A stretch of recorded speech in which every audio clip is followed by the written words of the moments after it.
The curse of infant immortality. My wife was nervous the entire pregnancy. "Something's wrong with him," she would say.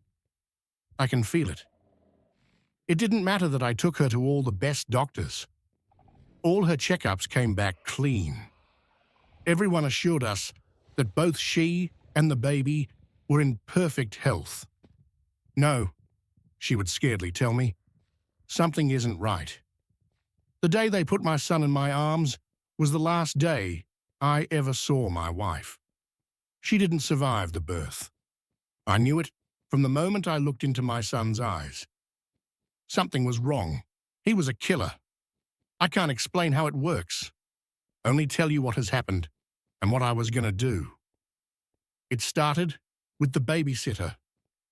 Brenda was sweet, the daughter of a friend from work who needed money while away from college. I came home and she had choked on some Werther's originals I'd left as a treat.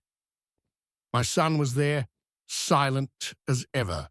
He never cried, not once since he was born, just smiled.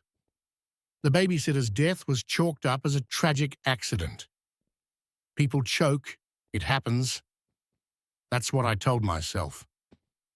But with few options, I asked my parents to help watch him while I worked, just until I could figure something more permanent out.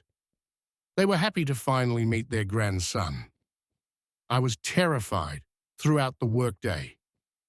I couldn't get out fast enough. The coroner said it was heart attacks. Can you believe that? Both parents having a heart attack at the same time, both dead before they could call an ambulance. My son was in the room with them, just like the babysitter, smiling. That was when I knew. Call it a curse. Call it whatever you like. Everyone around my son died. I knew I had to take matters into my own hands.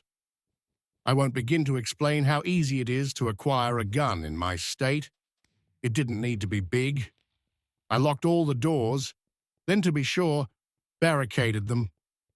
I entered the nursery and looked at my son, quiet as ever. He just looked up at me and cooed, "It's not what you think.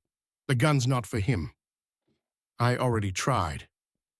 I held a pillow over my son's face until my shoulders shook, filled the bath up and pushed him under the water till my hands were pruned.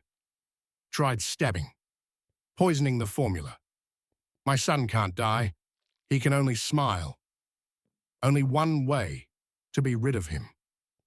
The gun is for me.